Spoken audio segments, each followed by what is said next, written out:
You are listening to the Hiking Radio Network, where we talk the walk with shows by hikers about hikers for everybody.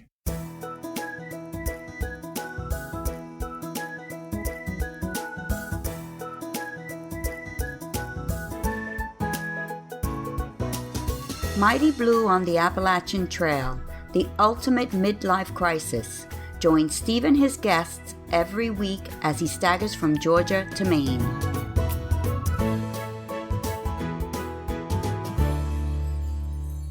Hey, it's me again, Steve Adams on Mighty Blue. You're listening to my podcast, Mighty Blue on the Appalachian Trail, the ultimate midlife crisis. It's the first show of a new year, and I'm feeling quite invigorated by that, but I'll tell you why that is a little later. Today, our main guest is one of those people who I found from a Facebook post. It was such an impactful post. I saw many people comment on it, and I thought he'd make a great guest. Turns out, there's a whole lot more interesting stuff about Michael Dunford, or Honeybun, than just that post. Michael will be along in a moment. Then, our latest member of the class of 2022 is Sarah Sunshine Landis. Sarah is currently teaching in Seoul, South Korea, so lining up a convenient time to record was a bit of a challenge, but we eventually worked it out. Sarah, of course, is on after Mike. And with only one of our class of 2022 actually on the trail, I took this opportunity to catch up for the second straight week with Chuck Hayes to hear his impression of those first cold days on the AT. I still can't imagine why I started this time of year. Finally, the second part of Chapter 18 of Winton Porter's book, Passin, Thru, when one of Winton's guests indulges in a swinging time. But first up, let's hear from Michael Dunford, or Honeybun, after he received an extraordinary letter from a grateful father. Here's Mike. So today's guest was somebody I reached out to when I saw a Facebook post, just a few days ago now, I think. This is Michael Dunford, or Honeybun. Hey, Michael, thanks for coming on the show. Hello. So we're going to talk about why I reached out a little later, but I'd like to go back to the 1990s. You were in the military from 91 to 97, and you told me the other day that when you got out, you said you would never hike again because that's what you did in the military. Why was that? Well, in the military, we're not so much as ergonomic on our packs or weight conscious. It's a one pack size fits all, and generally they throw about 80 pounds in your pack, whether you like it or not, and it ain't comfortable. And you march at third pace. You don't march at short pace, so it ain't necessarily the best situation. So when you went in the military, before you'd actually done that with that 80 pounds in your back, were you a hiker at the time before you went in? Yeah, in my teenage years and prior to going out, I'd done a little bit of hiking, not a whole lot. Just went out with friends for a couple of days and overnights here and there, but pretty much that was it. Wasn't nothing long distance. I think prior to that, 25 miles was like the greatest distance I'd ever done. Right. Wow. So you came back from the military. What did you do when you came back? What was your career after 6 years in the military? I went straight into the workforce. I went for an automotive factory, worked there until retirement. I went back in my 30s and got my electrical engineering degree just to prove that I could do it.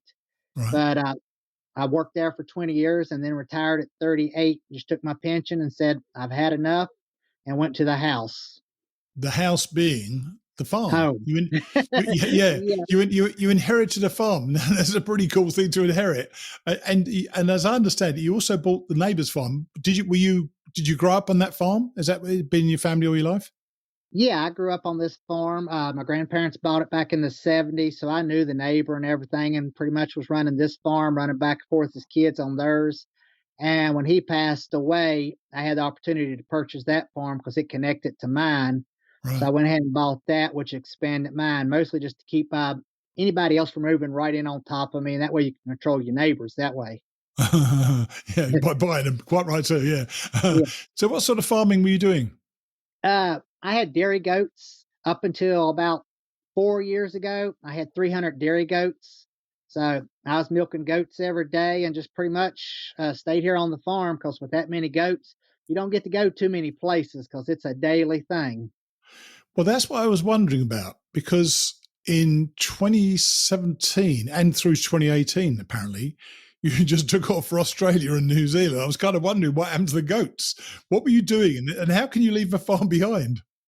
I sold all the goats, sold them to other breeders and dairy farms, and just decided it was time to see the world on my ticket. And I don't like the winter. I am not a fan of the cold. And with New Zealand and Australia, that's their summer. So I figured that's the perfect opportunity to get away from this winter, go to their summer, and to hike. And just each day I got up and pointed in one direction, and that's the direction I went with no set path. So, but what had given you the encouragement to go and hike then at that stage? I had a friend. I'd met a friend in 2017 as he was coming through Pearisburg. We become pretty good friends. He was through hiking the AT at that time, and they stayed here at the farm. Him and his buddies, his family. Yeah. And I got to know them and just kind of started following in, seeing what the trail was all about. And I decided, well, I was going to go to New Zealand, do a little hiking there.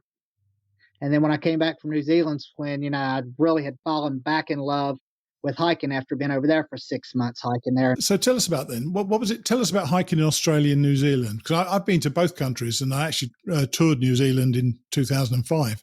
So tell us what it was like hiking out there. New Zealand was fantastic. There's literally nothing there to hurt you.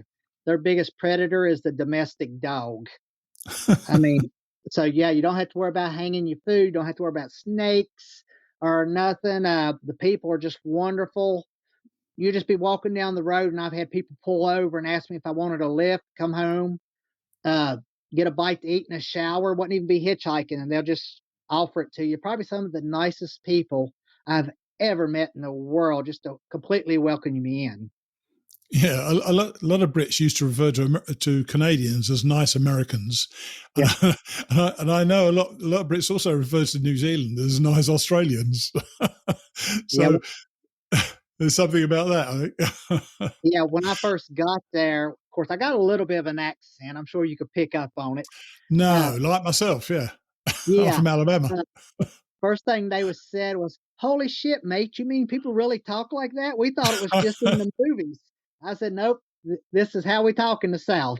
Oh dear, funny. So, what about hiking in Australia? Where did you hike in Australia? I done the Bicentennial Trail. I went up to Cairns, done a little hiking around Cairns. Went out on the Great Barrier Reef for a whole week and done some scuba diving. Nice. So that was just fantastic. Yeah. I stayed pretty much on the east coast of Australia and just kind of farted around. I didn't do a lot of staying out in the woods and on the trail there because, everything will kill you in Australia. That's right, literally. Yeah, I was a nervous wreck there because I didn't know what to trust because I didn't really know all the critters there. Yeah. So the farm, who did you leave in charge of the farm? Or was the farm just then pasture? No, my mom and stepdad lived with me. They retired and they moved in because they wanted out of the city. So they just kind of watched over the farm. There wasn't no livestock here, so there wasn't a lot to do. But they just kind of watched everything, took care of the house and the dogs. The reason you went out there, you just wanted to see more, did you, of the world, or you just wanted to try hiking somewhere else, or just wanted warm weather? Yeah, well, a combination, because when I was in the military, I didn't want to go overseas. And back in the 90s, you had to do a 3-year enlistment to go overseas. And with my MOS, everybody went to Korea. I had no desire to go to Korea. Right. So I signed up for 2-year enlistments, which kept me stateside. So I'd done 3 2-year enlistments to keep from having to go overseas, which I regret it now. But at the time, I never had to go overseas. So I figured it was the perfect opportunity to go overseas, go to different countries and see things. And the hiking kind of grabbed hold of you quite substantially, didn't it? And I know that you told me that you fell into a depression after hiking when you came back to the US. And that depression really pulled you down, didn't it? Can you talk about why the depression was so deep? Yeah, when I came back from New Zealand and Australia, I fell into a depression, and I knew I was going down and I didn't see a way out. And that ain't typically me. Right. I just kept feeling more and more depressed. I wasn't eating. I didn't come out of my room. I just stayed to myself. Didn't even want to talk to nobody. And I'm pretty much a people person, but I just kind of locked myself away. And then just one day I said, I've got to do something to pull myself up out of this depression. So that's when I took off and decided I was going to go down to Damascus, Virginia, and hike back to Pearisburg, which is about 180 miles, I believe, just to kind Sure. of try to find myself and find a little peace and maybe get out of this depression. And how did that go, that hike? Uh, it it sucked because day 2 I blowed my knee, Oh, and gosh. but I refused to quit, so I just hobbled along with the pain because, like any hard-headed guy, I figured I'd just walk it off. I think, it'd be all right tomorrow. Well, it just Yeah, kept getting worse and worse, but I refused to quit. Uh, there was just a lot of walking, just lost. There was a lot of days of just tears. I just, could not pull myself up out of that depression. And I had just made it back to Pearisburg, and I was up on Angel's Rest.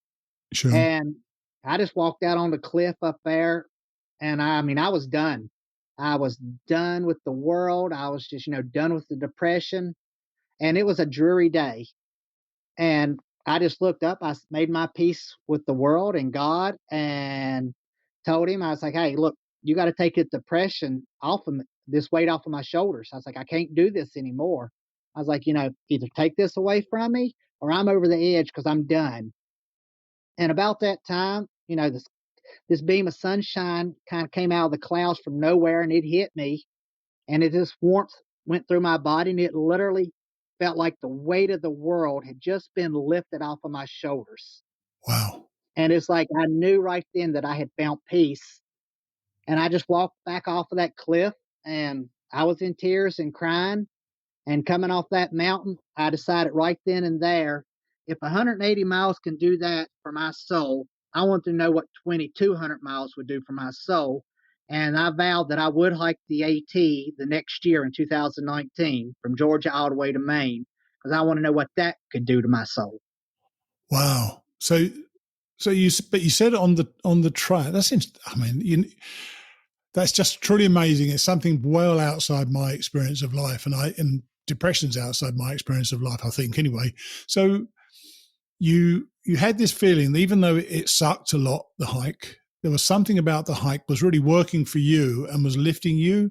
And that particular moment, you just felt you just gave up, and somebody helped you. Something helped you. Yeah, I guess a higher being, you could say, just, it helped me. My prayers was answered, whether, Wow. wherever it came from. But it's like that beam of sunshine hit me because it was a dreary day and the sun wasn't even really shining. And Right. I just felt like, my prayers had been answered. The weight of the world had just been completely been lifted off of my shoulders. And I felt like the person that I'd always been at that point. That's And amazing. it was very emotional for me because that's something I had never really experienced before. So when you got back home, you must have thought, you must think about that moment every single day of your life, I suspect. But when you got back home, did you start to rationalize it and start changing your mind? Or was that once you made that decision, you were definitely going to hike the AT? Yeah, it was from that moment on, it was never no doubt. I never second guessed myself. It was just from that point, I started, saying, all right, I set up a savings account, started putting money into it. I started gathering, different gear.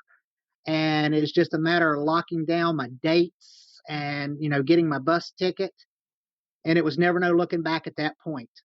Isn't it amazing the combination of things that bring us to the trail? You met somebody in 17 or whatever, 2017, 2017. and they told you and encouraged you more about the AT, and then you had that experience at Angel's Rest. I mean, that must be quite something. So, what did you know about hiking the AT at the time, or had your walk from Damascus to Petersburg really honed in your gear and so on?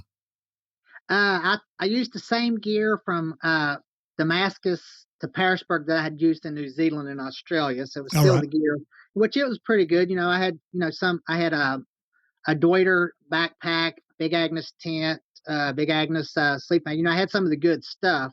Wasn't the most lightest stuff, but it was pretty good. Yeah. And I don't know, just coming back, I started realizing, well, you don't need this, because this is a whole different atmosphere out here versus New Zealand and Australia. Sure. And I'm not a big research person, so I just I just set my mind, it's like, all right, I'm gonna buy this, and this, change most of my gear up, and everything. And that's just kind of what I did, and figured, come hell or high water, I was getting to Katahdin somehow. I was going to get there. Once you'd had that experience, age rest, did your depression just lift immediately and you started focusing on a future that had something for you? Yeah, it's like the depression just completely, it went away just like a snap. And it's like I saw a path and something to do with my life again versus just laying around. Wow. Except the depression just went away just like that instantaneously when I walked back off that cliff. And it's like at that point I had a goal. I knew what I wanted to do. Now, I always tell people when they hike the AT to start off slowly, but you did 18 miles, I think it was, on your first day. Was it easy for you? I mean, you're a guy in your late 40s now, so that's quite a first day, isn't it? Yeah, well, it was done for two reasons. One, of course, I started at Amicalola, went up them damn steps, and it was pouring down rain too. So you're right. Yeah. That first night I spent in the shelter there behind the center. There was three of us in there, myself, another girl, and this other guy. Mm-hmm. And all he talked about was he had the best gear in the world. He was a gear shamer. He had the best of everything. Yeah. He kept telling us, "Oh, you got to hang your food. You got to hang your food." Well, he had the best bear bag that they made, according to him. Well, that night, his food was the only one that the mice got into, which was hilarious. His food's the one that got ate. And then that morning, he was trying to get everybody to leave at the same time. And I'm like, I do not want around this dude all day. I was like, I'm going to jab him with my trekking poles if you don't shut up. So he left about an hour and a half before me, started up them steps. And within 30 minutes, I passed him. He was already laid over the side of them steps, huffing and puffing. And I knew he was going to that first shelter. And I'm horrible with names, so I can't remember that first shelter. And so I was like, all right, I am not staying at this shelter with this cat again tonight. So I deliberately pushed to the next shelter just to make sure I was ahead of him, just in case he did make it to that shelter. So that's one reason I've done 18 that day. But even after that day, I typically still done 14, 16 miles a day. Wow, that's something. And I know it can be somewhat cliched, but, having suffered from depression, I know that despite meeting this guy know-it-all, it was your interactions with others on the trail that were such a blessing for you, wasn't it? Talk to that. Yeah, well, that first night into camp, I put my tent up, and I come hobbling out of my tent, of course, with the hiker hobble. Yeah. And this lady asked me if I was okay, and I'm like, yeah, I just got the hiker hobble in, that's all. And then the next day, she comes up behind me on the trail when we're hiking, and we just instantaneously become friends almost. We ended up hiking all the way to the Shenandoahs together from that point. And everybody swore you could hear us coming before you ever saw us. We was just loud. We was always talking and carrying on and making jokes and singing. And because she was as old as I was, so we was kind of considered the old bunch. We must have passed each other because this is 2019 you went? Correct. Right. I started February the 26th. You must have passed me, actually, not me. We must have passed each other. I don't know whether we met or anything. I don't recall meeting you. And when we spoke the other day, you didn't recall meeting me. So it's funny how the trail goes, So you actually did it pretty quickly, didn't you? About 4.5 months? Yeah, I done it in 143 days. Started on March 15th and summited August 7th. Yeah. Were you prepared for what might happen when you finished? Because particularly given your depression in the past, did you expect to slump back into it, or did you plan something for when you finished? Well, at that point, I'd already had that experience with the post-trail depression. So I'd already had a game plan. I knew once I finished the trail, I was not going to come home and just sit down. So once I come back home, I kept myself busy on the farm with friends. I was, plotting my next adventure. And I stayed away from just sinking into a hole. And the great thing about it is my tramily that I finished with, there was 5 of us, and it's been 2.5 years at this point. We haven't missed a single day of talking in our group chat since we summited August 7th, 2.5 years ago. Good Lord. That's amazing. So that's some commitment to keep speaking to each other. It really is. Yeah, and they're all in their 20s. And of course, I'm 47 now, so with Yes. them being in their 20s, that's a big age difference. But yet, we just made the perfect connection, and it's like a lifetime friendship. I stay more connected with them than I do my friends that I made in the military. Yeah, isn't it amazing the pull that the trail has on people? Are they the ones who named you Honeybun, by the way? No, which way the lady that I met day one that I hiked to the Shenandoah, she's the one that named me Honeybun. You've got to tell us why, though. I have no idea why. Hopefully, it's not embarrassing. But why were you called Honeybun? We resupplied in Hiawassee, and we left there, and I found the 740 calorie honey buns, them big boys I know. with the icings and everything. Well, I did not realize at the time they weigh almost a half a pound each. So I had 4 of them suckers in my pack. Excellent. I took them damn honey buns all the way to the top of that mountain, leaving out of Hiawassee. I swore I was going to feed them to the bears and everything else, because all they heard all day long was them effing honey buns. So that night is when she named me Honeybun due to that fact. And from that point on, I could tell you about every honey bun that you could find. I called them models. You had the 760 model, the 240 model, the 540, based on brands and whether they had the icing or whether they was plain. So that sounds like a very well-earned trail name. So you knew what to expect. You came home and you started shuttling hikers as well and hauling water to trailheads for Sobo hikers as well. But the farm itself, you hadn't opened it before you went on the hike, had you, to hikers? Or when did you start getting hikers in the farm? I let a couple stay in 2017. All right. Just a couple that I had met. And then I started letting hikers stay here in 2020, just a couple. Right. And then this past season's when we really just started doing a lot more shuttling and letting the hikers stay here. We probably, I'd say, let at least 150 or more stay here this year. And what's that been like for you? Is it giving you that connection back to the trail that you're missing?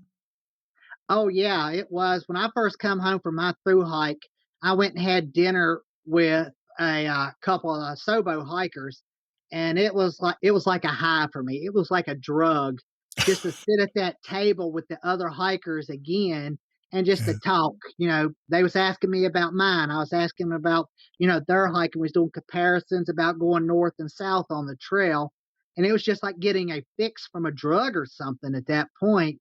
And it's like, this is what I really need, just to stay this connected with the hikers, because every hiker I meet, it's like a new high for me, just to be able to talk to them and, to hear, and I can still see their excitement in their eyes, about everything, especially going north. They still have a lot of excitement in their eyes at getting to Pearisburg, and because it's only 637 miles in at that point. That's right. They're not beat down as bad when they get to Pearisburg as if further up north then. Yeah, true. So there's most of them are still enthusiastic about the trail. Yeah. So, and I know that you're a vet yourself, and you've said when we spoke before, you really like talking to vets. There's obviously a massive commonality of interest. You've both served, and you do spend your time speaking to vets.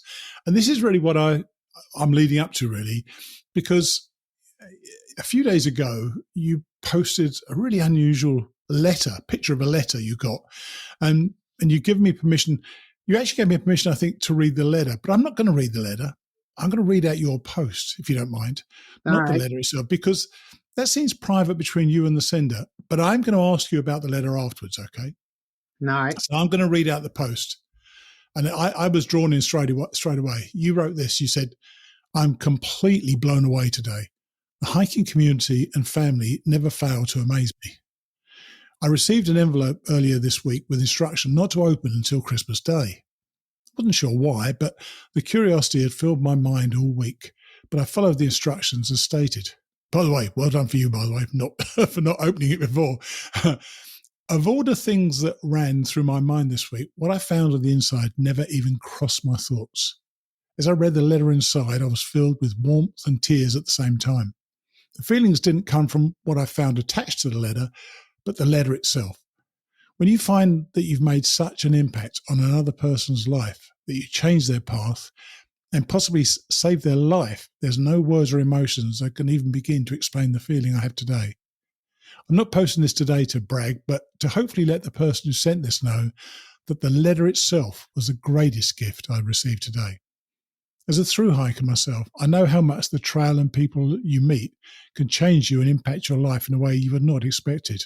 When I returned from my through hike in 2019, I started helping the hiking community the same way that they had helped me along the way. And I never expected anything in return, but to just pay it forward, as they say. Well, today someone paid it forward in the most unexpected way I could ever have imagined. Along with this heartfelt letter from a grateful parent was a check for $10,000, which I'm still finding unbelievable. To the individual who sent this, hope this post finds you and that you know how much it means to me and those that help me provide a special place for through hikers. This generous donation will help us make a huge leap to become our first completely green hostel along the Appalachian Trail. Our hostel, home and farm will become 100% solar starting next month and no longer dependent on commercial power. Once again, hope this post finds the individual who sent this, and to know you will always be in my thoughts, and all hikers will be treated like family here at the farm, and we will always do what we can to make an impact in their life along their journey. Sincerely, thank you, Mike Dunford, aka Honeybun. That is some post, Mike, and I wanted you to tell us about the letter and what the guy said, because it was a personal letter to you, but share what you can about what it said, Mike.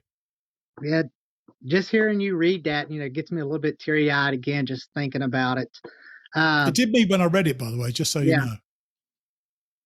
It was just, I received the letter, and it was from a parent of a hiker that I'd helped, and I've been racking my brain trying to figure out if I could come up with which hiker this was, because I try to connect with every hiker that comes along in one way or the other, especially the veterans, because, we got dual connections. We got connections through the military, regardless of which branch you may have served. Then we have that hiking connection also. And based on the letter, evidently this hiker was a little lost. And sometimes I could pick up on it. I may not necessarily know, how lost, because, we all got issues going on. So many things can happen out on the trail that can lead us down a path that we wasn't expecting. I guess the hiker was, he was lost. And I think based on the letter, he must have been considering, just ending it. And like I said, I've been in them shoes myself. And I guess just some way that I connected with him, talking to him, just being his friend, I renewed his hope, because he spent quite a few days here at the farm, sleeping in the hayloft. We slack packed him, and we try to feed the hikers here. We try to have a meal as many nights as we can. Nice. And we're just donation based. We don't charge. If you want to leave us a donation when you stay here, that's cool. If not, we're going to treat you the same. Whether you have $1 in your pocket or you got $1 million in your pocket, we don't care. It ain't about the money for us. We just want to make sure that, you're getting what you need as a hiker, whether it be a warm place, a shower, or a meal. But I don't know, this hiker evidently was struggling, and I done something that changed his path and renewed his spirit, and it pushed him all the way to Katahdin. You know what, though, Mike?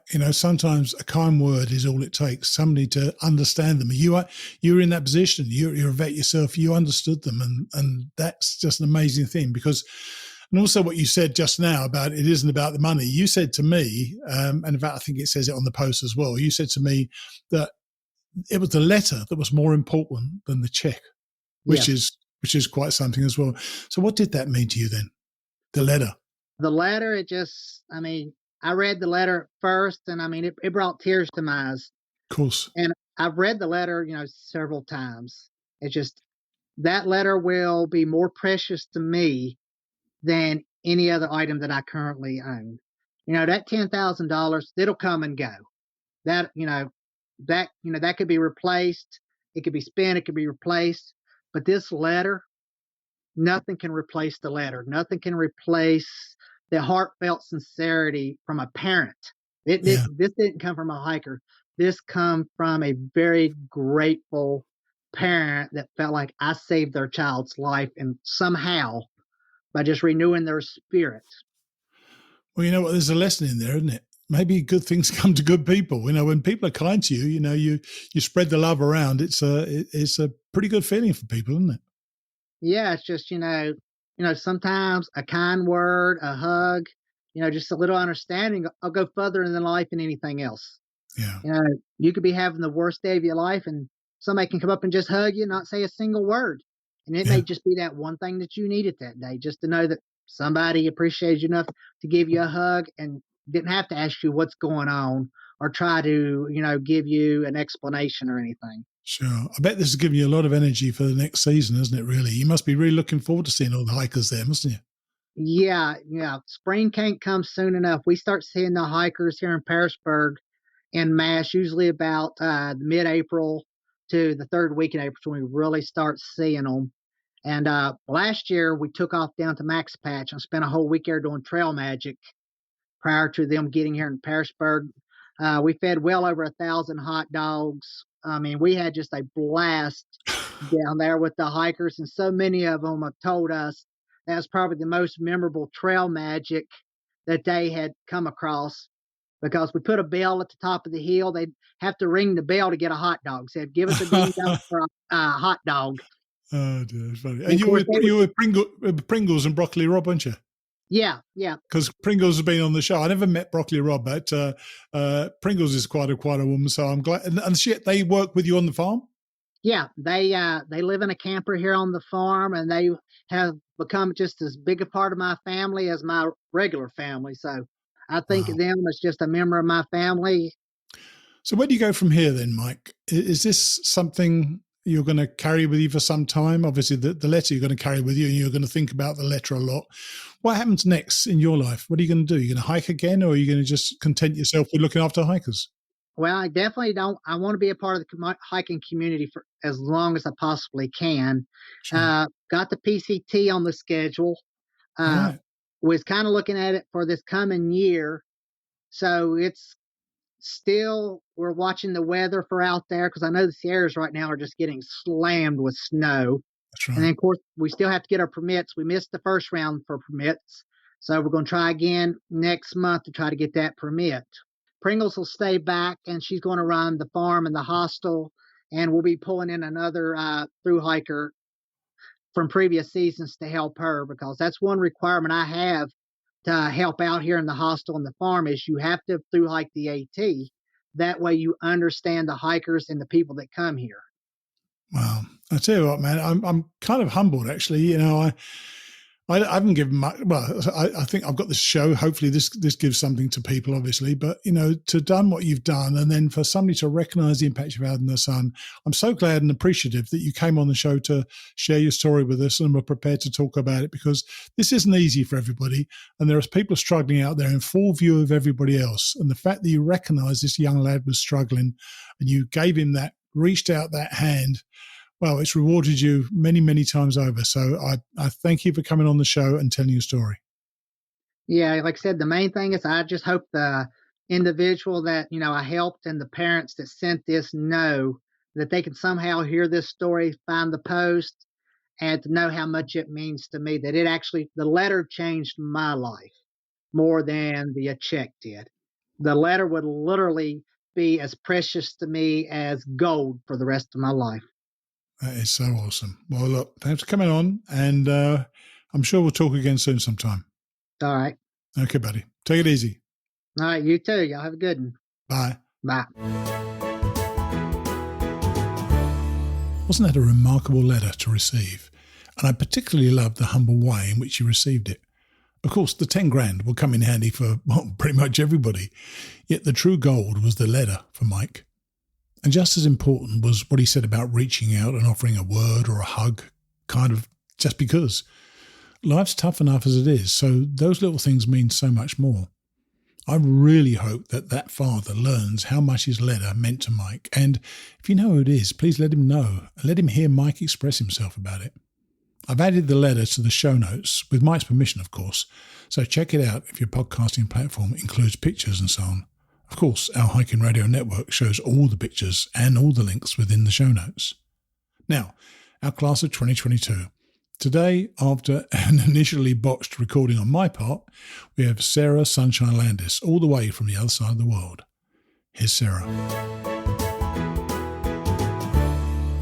So today is somebody actually we recorded before, but the quality of the audio wasn't great, so we're recording again. This is Sarah Sunshine Landis. Hey, Sarah, how are you? Hey, I'm good. How are you? Well, I'm fine, but we're a long way away. This is 7 o'clock in the morning over here, which is an ungodly hour, and it's 9 o'clock at night over where you are. Tell us, everybody, where you are. Yeah, I'm in Seoul, South Korea right now, finishing up teaching kindergarten before I come back to the USA. You enjoying it over there? Yeah, it's pretty stressful working with the school system here, but Korea is a wonderful country. Yeah, I've been there just once for one day, and it was they gave me the most awful food, so God knows what it was. No, that's what everyone loves about it here. Oh, well, not me. Now, you're going to be hiking the AT in 2022, and I know you're really, really excited about it. You sent me this great message initially. When are you actually planning to start? When are you coming back to the UK? The US, rather?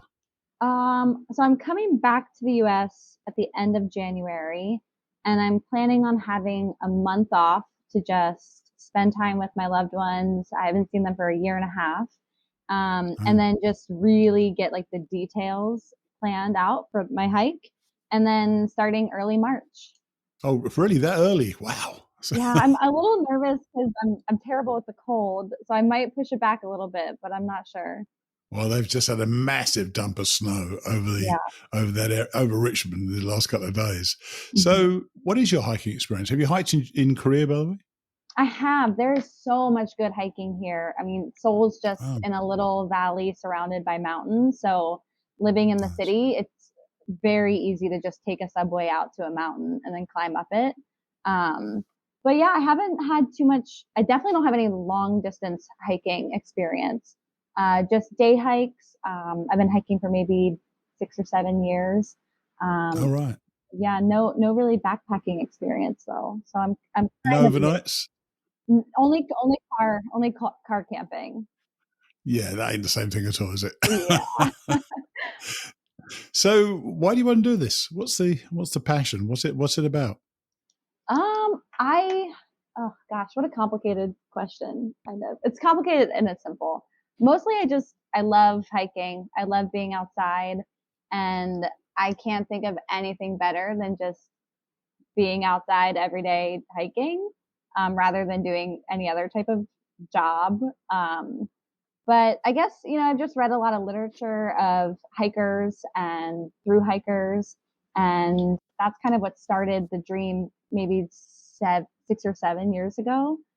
Just like reading books about people who did stuff like this. And I was like, I want to do that too.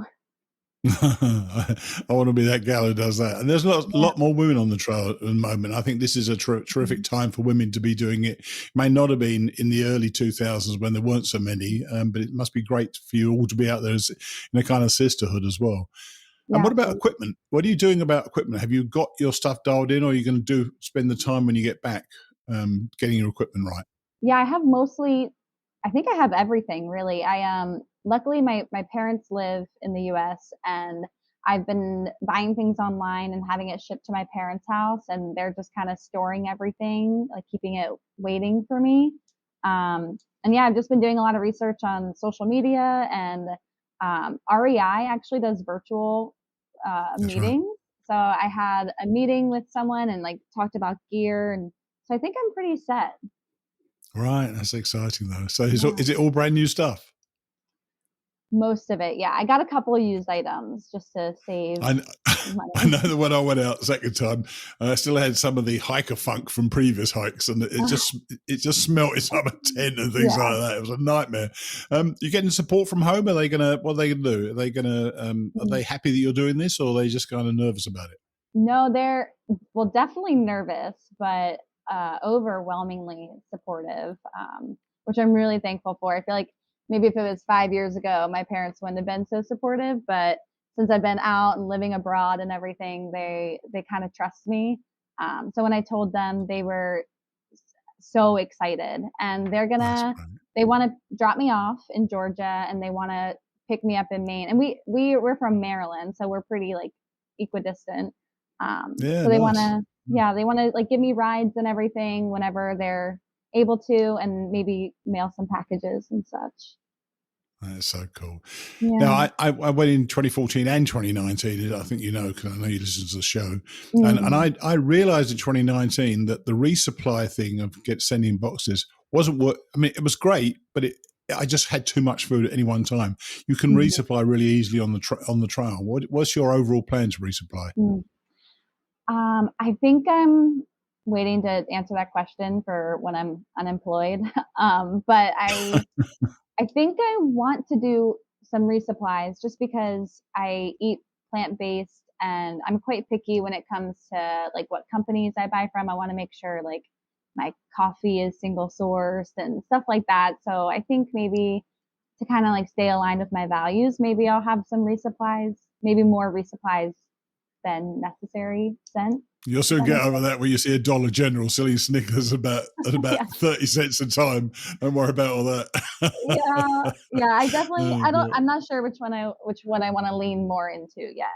Well, you know, some of these, there are lots of companies, small companies out there who supply food. It's not cheap, I know, but you know, it's you can eat plant-based, you can eat keto, you can eat all sorts of different ways. So I think that's a wonderful thing for hikers to be able to explore what's out there. So what are your expectations? Do you go out there with the expectation you can get to the end, or are you just going to be excited just to do 1,000 miles, or is the whole thing only going to be a success if you finish? Yeah, I think I really want to finish, and I think I am really capable of finishing. I think barring any injuries, I think it's injury. We'll take the best hiker in the world off the trail. So that's not a thing to think. Do you have that resilience? Do you think there are 4 or 5 sucky days on the trot, or 4 or 5 sucky days on the trot? There ain't anything worse than that. How are you ready with that in terms of the mental side of the game? Yeah, I mean, I think maybe just because I've gone to different countries and I've lived places and I've traveled a lot, and I try to always just keep the slate clean, like try not to expect bad things or good things to happen. And that way you're never disappointed one way or the other. And I feel as though I don't have a good explanation other than like, I think I'm mentally strong enough to get through the bad days. And my parents and all my friends know that, when I have bad days, don't discourage me from staying on the trail. Don't give me that out. Don't say, okay, we'll come pick you up. That's a good thing to recognize. That's a possibility, because you don't want someone to say, oh, you come on then, you can come on home, because it does give you that out, doesn't it?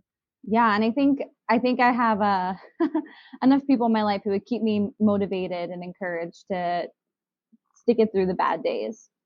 Sure. And what are you most looking forward to on the trail? You've seen all these iconic pictures. You've heard about what people do. There are so many aspects about the trail you could pick as what is the thing you are most looking forward to. Is it a place? Is it a time? Is it company? What are you looking forward to? Man, I'm not even quite sure. I think I'm definitely excited for the community. Because that's all you hear about the AT is just how many people you meet and how many life-changing friendships you have. And I'm very excited for that. I'm a very extroverted person. I'm obviously excited for all the hiking, for the physical challenge, for just the funness of hiking and being outside and like eating around a campfire. But I don't know if there's like one specific thing that really sticks out. I don't think I will know that until I'm out there. Yeah, you will. You'll suddenly see on the map that McAfee Knob's coming up, and you think, oh my gosh, how are we going to do that? Where are we going to be? Are we going to do it in the sunset, sunrise? It's just all those lovely things to look forward to. But on the course, the downside of that is, what are you least looking forward to when you're out there? I am really terrified of the cold. Oh, you get that, all right. Yeah, and I'm really not looking forward to like those shivering nights, and because I get grumpy when I'm cold, and I don't want to be like around other people when I'm cold and then end up being mean or something. Definitely not looking forward to that. So there's a bit of a warning for the class of 2022 where Sarah gets pissed off, and when she's cold, she's pissed off. So look out for that. And I'm guessing that as you sent the email to me as Sarah Sunshine Landis, that's going to be your trail name. Is that right? If someone wants to try and give me a better one, I'd accept it. But yeah, I've been Sarah Sunshine for as long as I can remember. So if that works for everyone else, yeah. There's worse things to be called, I got to tell you. Mm-hmm. So look, I all I can say is I wish you well. And what I'd ask you to do, especially when you're back in the US with a US phone, I hope, Yes. Text me when you've got a story to tell. And there may even be before you hike, when you've got a story about your preparation or something, you just come on the show for 5-10 minutes. We'll talk about it so we can keep up with you and follow your progress on the trail. Okay? All right.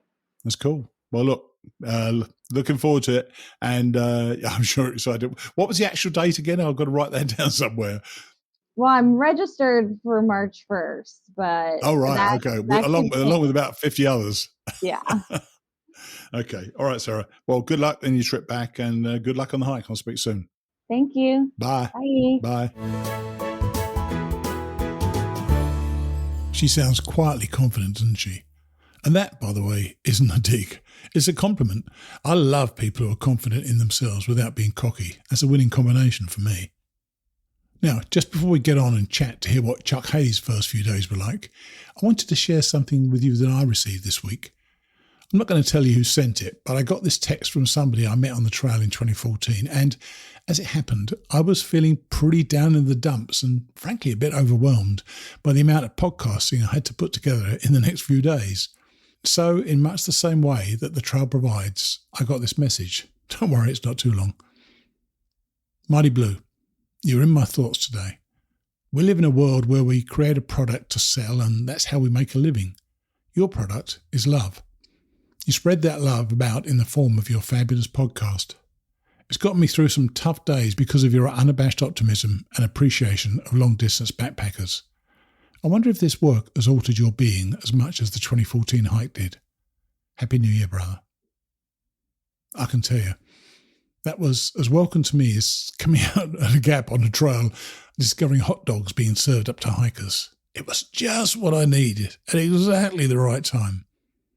I'd been getting down on myself by how much I had to do, yet this message got to me in a way that immediately shook me out of my funk and into editing more podcasts. As Mike said in our main interview, sometimes a kind word is enough. You know who you are, and I wanted you to know how much I appreciated what you wrote to me this week. So now, let's catch up with Chuck Hayes in what has been a very cold couple of days. Here's Chuck. So, for the second straight week, as I think he's the only one of our class of 2022, we've got Chuck Hayes again. Hey, Chuck, how are you? I'm doing pretty well, Steve. How are you today? Well, I'm good. And you started, as we know, on the 1st of January rather. I was watching the weather this last couple of days. It looks like you've had a massive dump of snow. Firstly, are you still on the trail? Right this second, I am not. I am sitting on the porch of a nice cabin, but I will say that I've only been here for about 10 minutes. All the rest of the time has been on the trail. We did 4 days, I think. How's it been so far? It was special. I think the gods of the Appalachian Trail were like, okay, Smarty, let me show you what we're all about. And they just like zapped us with it. It was something else. I want to say it rained initially, or you can call it rain. It's kind of, when the cloud sits on top of the hill. So that was the approach trail day, and doing all of that. And then we got ourselves up to just about a mile short of the first blaze on the 31st. And I had to alter my plan. So I was not standing on the blaze on the first minute of the new year, but I was there at 7 o'clock the next morning. So I was able to do that. And amazingly, there were quite a few people up there. Were they really actually starting their through hikes? Yeah. Wow. Yes, they were. Yes, they were. And there was one fellow subman that had reached out to me before. He was actually going to do he's actually doing a through hike. There was a guy on the 31st, David, who I believe is going to try to get in touch with you at some stage of the game. I encouraged him to do so. Sure. And he started on the 31st, when we did the initial approach trail, and he just kept on going. And I haven't even seen him since. And he looked like he was in great shape. He looked like he had planned this for a while and knew what he wanted to do. And he just moved out, and it was awesome. Now, I know are you down at Mountain Crossings now then? I'm at Neal's Gap. Yeah, Mountain Crossings. Yeah, that's right. Yeah, so you're in one of the cabins. You're in one of the cabins down there. So you went up and over Blood Mountain today. How was that for you? It was beautiful. Blood Mountain was something else, and there were tons of folks up there. I think there were a lot of college folks up there that I think had gone up because they haven't started school yet. So they were just doing hikes up the hill. So I saw quite a few people up there, and along the last 2 days, I've seen 2 southbound groups of folks who were finishing the Appalachian Trail. Oh, wow. How marvelous. How wonderful is that, eh? So tell me then, your initial impressions. What do you think of the trail so far? I really, really like it. And it's been hard, but especially like last night, it took us a while to get to where we wanted to go. And so it was about 9 o'clock at night, and it was 20 degrees outside, and we're walking through snow there wasn't a cloud in the sky, but the folks that work the trail and take care of the trail do such a good job. I do. With a headlamp, you could just, you could get there. Everything was right on target where it needed to be. And I'm not advocating for somebody to go out in 20 degrees and do that just to try it, but it was beautiful in its own way. So you've been in your tent, or have you been in the shelter so far? I've been in the shelter the whole time, and I'm doing a hammock. But I did sleep in my hammock one night in the shelter. Right. I know that's cheating, but it was awesome. No, it's not. I know you're not. I know you're not meant to, but sod it. There couldn't have been that many people actually in the shelter, were there? No, there wasn't. I think on New Year's Day there was 4 people in the shelter. I'm sorry, there were 5 of us in there total, which was plenty of room, because it had an upper deck and a lower deck. Sure. And then the second night, I think we had 3 or something like that, but plenty of room for everybody. Everything was good. And it's probably too cold for the mice right now, isn't it? No, they managed to chew through my little packness on my chest strap, that I wear on my cell phone. They managed to chew a little hole in there to go after a wrapper, but I learned my lesson. Steve, out here, it seems like you're learning lessons all the time. You are. And do you know what? I mean, when I first went, and I knew nothing about basically anything, and so if I made a mistake, I just didn't do that again. It's easy enough. That's how you learn stuff, isn't it? Oh man, I'm learning a lot every day. It's awesome.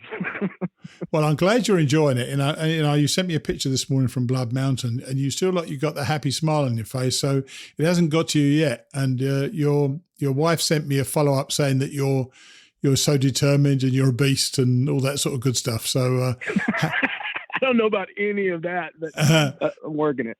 So happily you're still enjoying it, and it's what you want it to be. And we'll catch up again with you in a couple of weeks' time then, okay? Sounds great. Thank you so much, Mighty Blue. I appreciate it. Okay, buddy. Take it easy. Enjoy it. Bye. All right. Chuck sends me the odd pic via text. It's clear he's having a blast out there. I remember well getting to Mountain Crossings and taking the chance to dry out and clean up in 2019. 2014 was not a good experience.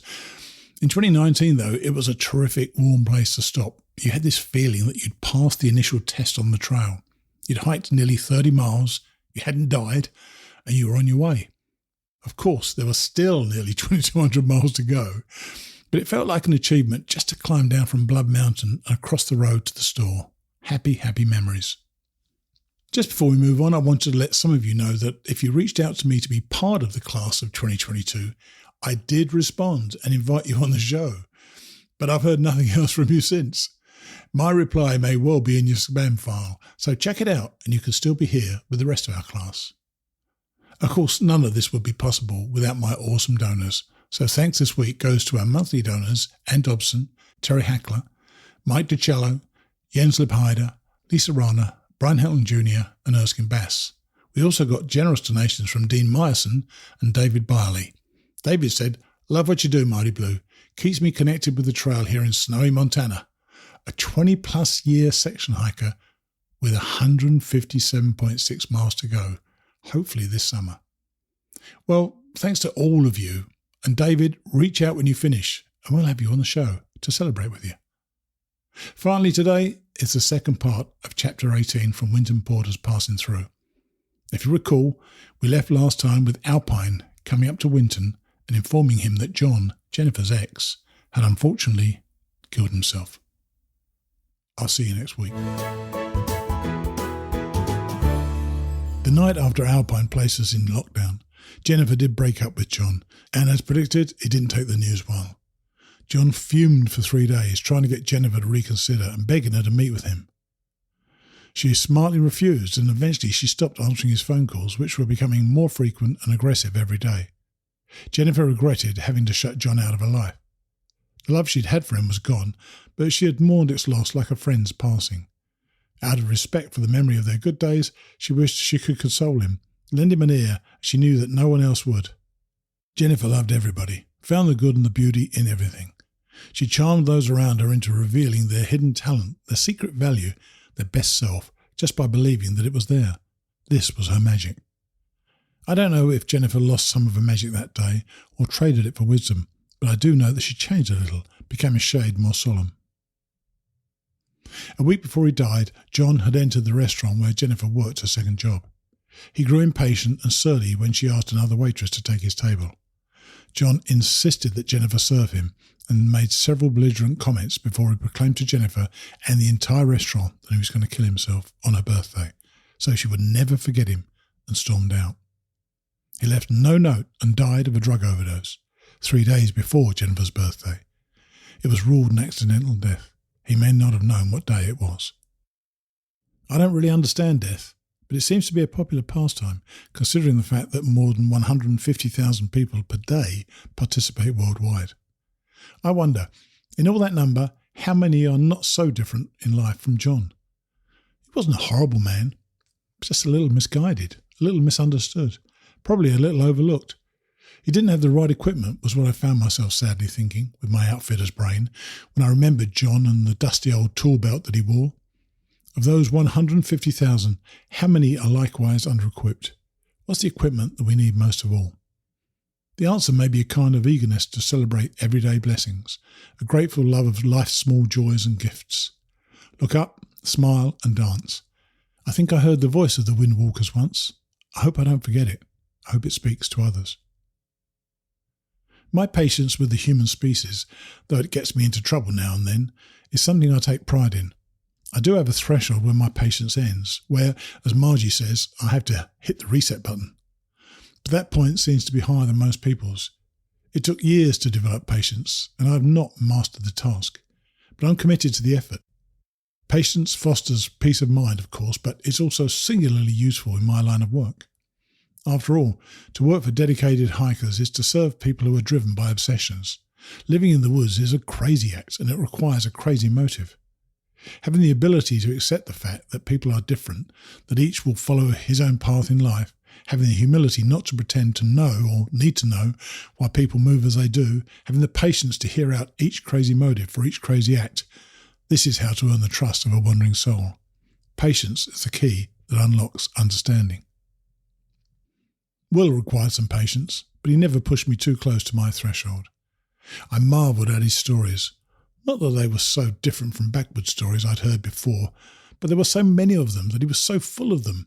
He could line up one story after another, burning them down like cigarettes all night long. There was always another story. Whether he had an extraordinary memory or he was an extraordinary liar, he intrigued me either way. He seemed to annoy the hell out of everyone else. Once I gave the approval on the materials to fix the unstable floor and the leaking pipes in the old red cabin, Will went right to work. He stayed down at the cabin most of the day and would labour tirelessly. He was a perfectionist, and every day he would add something to his list: leaky faucet, creaky door jamb, stuck window, wobbly ceiling fan, and he turned the cabin into his private bakery. It seemed he always had something in the oven for staff, desserts mostly, cookies, brownies or cupcakes. At first, the staff resisted his gifts, for fear that he had laced them with some mind-altering drug that he was not revealing.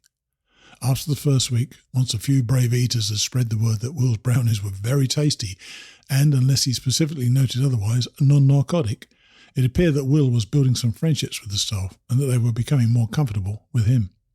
But then he would do or say something that made them dubious again. A good example occurred during the day we learned of John's death. Will was at the computer at the back of the shop after we had gotten the news. "Winton, Nate," he shouted, "I think I have a date." "A date?" I said. "Hell, you've only been here, a week? And who do you know here, in the middle of nowhere?" Yeah, I meet them on Friday." "Them? You meet them?" Nate said. "Yeah, isn't this great?" Will said. "Found them on swingers.com. They live down at Cleveland. What's that, about 15, 20 miles away?" Nate and I stepped in toward the computer. Nate, the practical man, wanted to know the details. "So, do they, send you pictures?" he asked as he inched a little closer to the screen. "Of course. We've been talking back and forth a few days. They seem like a nice couple." "How long have you been swinging?" Nate asked. "Well, it's been for—" Felicity interrupted. "Winton, this guy up front wants to speak to a manager." The guy up front was a heavy-set 20-year-old kid who said he had bought $45 worth of food the day before. A bear had stolen the food in the night. The kid figured we ought to replace it. That's the sort of thing that makes me reach for the reset button.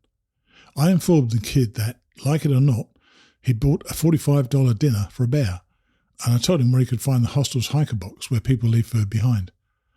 "I'll be back," he whined as he went out. "This isn't over." "What's with these kids?" said Buddy, who had witnessed our exchange. "If I acted like that when I was a kid, my daddy would have knocked me out. You have more patience than me, a lot more patience than me." Outside on the balcony, at the end of that long day, friends gather over a cooler of beer. There are two kinds of beer for two beer-drinking philosophies. There are bottles of Yingling, brought by Nate, and there are cans of Natural Light from Pirate. Half of us think Natural Light is about as good as drinking watery piss, and the other half thinks Yingling costs too much. Teasing each other's taste becomes a safe harbour for conversation, a place to drift back to when there's nothing else to say. Nate has brought out his guitar and Alpine is setting up his bongos. Pirate leans against the wall holding a can of Natural Light while posing for pictures being taken by a woman in a purple paisley sundress. Billy is sitting on the picnic table trying to tune his flute while Margie and Felicity dig through the cooler looking for Yinglings, exchanging jibes with the canned beer drinkers. A dozen or more hikers stand to the side along the walkway, watching the staff and their various instruments assembling on the balcony, curious, as people are, to see what the shopkeepers do when they close up at day's end. Will has trapped an audience of 3 hikers against the south wall and is regaling them with one of his Yosemite tales. I call over with a smile. "Hey, Will, tell me about that them date you have on Friday." "Oh, yeah, I'll be right there," he says, and he excuses himself from the hikers. "I'll be right back. Don't go away, guys. You got to hear the part about the plane crash and the bales of frozen weed in the lake." Buddy grabs a can out of Pirate's cooler, and I head for the Yingling. Will comes over to the table and appears to forget his reason for coming. He stands before us swaying, soaked in good vibes, grinning sweetly, stoned. "Hey, Will," I say, "anybody ever told you that you look like that guy Jeeves in the Men in Black movie? You know, the guy that Tommy Lee Jones kept blowing his head off and the damn thing would just grow back?" Will retorts, "I remember Jeeves. He's the one that had that deneuralizer thingy that they needed in order to get Tommy Lee Jones' character's memory back. No, man, I like that dude." "Yeah, and if you keep smoking whatever you're smoking, you may need a deneuralizer to get your memory back," Buddy says with a chuckle. "Don't you know that boys from Tom's River, Jersey, were already born with half a brain? You better stop wasting it." "Buddy, settle. Old Will has reason to celebrate. He has a date on Friday. He's meeting them in Cleveland." "Them? A double date?" asked Buddy. "No," says Will. "It's just the 3 of us." It's the first time ever I have to believe that Buddy has been at a complete loss for words. Over the next 30 minutes, we learn about the life and the justification of a swinger. Will and his wife swung together for 20-plus years. The nice guy she ran off with was one of their swinging partners. This was a painful test of his principles, but in the end, Will came through, and he says that divorce didn't change his thinking. The fact is, he said, mammals are not monogamous by nature. Monogamy is rare in the whole animal kingdom. Less than 4% of mammals are known to have one lifelong mate. Beavers, otters, foxes, and, strangely, jackals are monogamous. Yet sometimes they all stray. Penguins, right? Yes, penguins too, but I was talking about mammals, man. Will explains that if more people were like him, Their relationships and marriages would be stronger, happier, more biologically honest, therefore more spiritually fulfilling.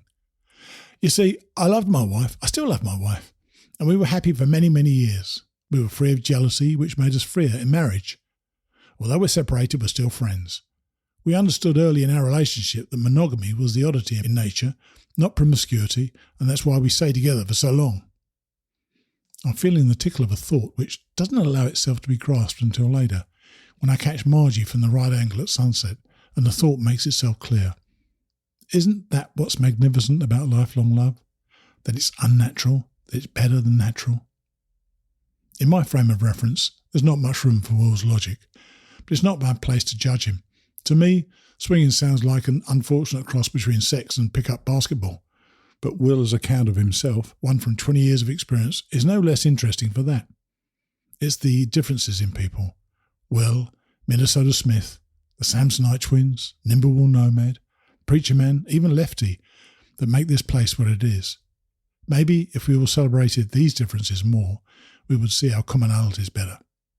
Buddy, still standing next to me, has rolled his eyes during the conversation so many times, I think they've come loose in their sockets. Finally, Will decides he's thirsty and reaches for one of Pirate's natural lights, cracks open the tab and takes a sip, allowing me to interject and change topics. I asked Buddy what happened with the woman who came in this morning. Did the husband and son take off on her? No, they finally showed up, 3 hours late. That woman was a piece of work. She wouldn't shut up. I think she bought every romance paperback novel from our used book section and nearly wiped me out of hot dogs on the spinner rack. Will, I don't even like you that much, and I wouldn't have set you up with that lady. She blessed me so many times you'd think I was a prophet. Lord help the idiot that's married that woman. Buddy, do you find the good in anything? Will asks. Yeah, I saw good and greatness when that damn husband showed up. Speaking of that, I've got to let damn dog out of the house before he pisses all over everything. See you in the morning. Damn dog, someone says. Is that its name? I thought it was named after a cartoon, Buddy. Yeah, Buddy says. Its name is Brutus. The hikers soon felt comfortable enough to join us on the balcony. Before the night was over, a few more coolers appeared along the stone wall from places unknown. Nate was picking a few soft chords on his guitar, and Alpine was trying to match his rhythm with the bongos. Jennifer sat behind Alpine, her arms round his shoulders. As always, Billy fussed and fiddled with his Coyote Oldman flute, but never raised it to his lips. He just gently stroked it and fingered its stops, as if he would have it play spontaneous magical music or no music at all. At some point, we all observed a moment of silence for John. The staff, the hikers who had joined us, the strangers from the hostel, people who had never known him or never known him well, and we all alike raised our bottles and cans. I think this was enough. A smaller gesture would have been inadequate, a grander one insincere. We let our fellowship serve respect to John's memory. For most of us, he had been a stranger who had not found comfort and shelter when he needed it. So mountain crossings would go on providing comfort and shelter. Through the night, Pirate leaned on the wall, keeping 2 beers in his hand with 2 more buried in the front pocket of his nylon pants. He didn't do that because he was drunk, but because he was gracious. The extra beers in his pocket were for people he liked. The 2 in his hands were his. I asked him if he'd seen the guy with the cross. Crucifix. Yep, talked to him. What happened to him? He left. Headed up the trail? No. Headed up the yellow blaze toward Blairsville. Want a beer? Thanks. Did he have that cross with him? No. That's still lying over there in the grass by the mailbox. I suppose he had a new revelation, Pirate winked. What did he say to you? He said he found Jesus up on Blood Mountain and said Jesus talked to him, and that Jesus ain't ever talked to him before. He said Jesus walked with him too. What did Jesus say? I guess he told him to get the hell off this mountain.